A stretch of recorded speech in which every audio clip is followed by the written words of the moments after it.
সময় এই সংসারের জন্য কত কিছুই না ত্যাগ করেছি, কিন্তু সেসব কথা কে মনে রাখে। আসসালামু আলাইকুম সবাইকে, আশা করি সবাই ভালো আছেন, সুস্থ আছেন। নতুন একটা ব্লগ নিয়ে হাজির হয়ে গেলাম। সবাইকে শুভ সকাল। আজকে ছুটির দিন, যেহেতু বুধবার, আজকে ছিল হচ্ছে আমাদের ঈদুল মিলাদুল নবী।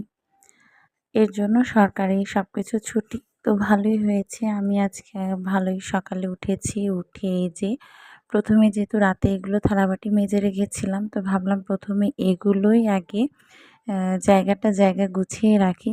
যেহেতু আমার রান্নাঘরটা অনেক ছোট, তো ওগুলো যখন মেজে ঘুষে রেখে দেই, অনেক থালাবাটি হয়ে যায়।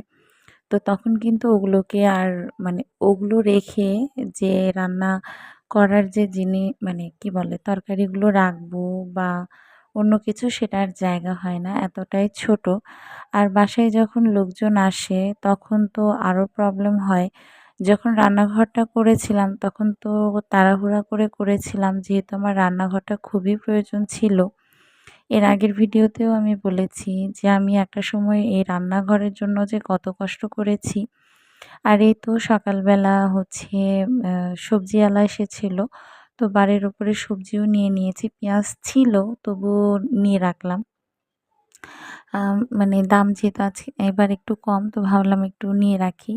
আর র্যাকটা আগে ভিতরে ছিল, তো সেটাকে এখন মানে রান্নাঘরে রেখেছি। মানে ভিতরে আগে মেয়ে খুব বিরক্ত করতো, পরে রান্নাঘরে রেখেছে। রাখাটা আরও আগেই উচিত ছিল। কিন্তু ওই যে বলে না যে ঠেলায় না পড়লে বুদ্ধি বের হয় না, তো আমারও হয়েছে সেরকম।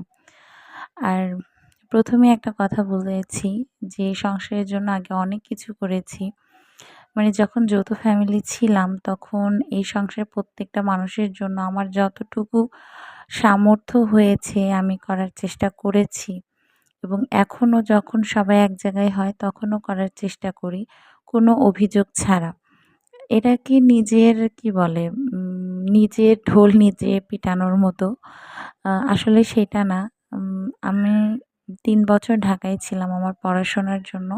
সাথে আমার হাসব্যান্ড পড়াশোনা করেছে, প্লাস চাকরি করেছে।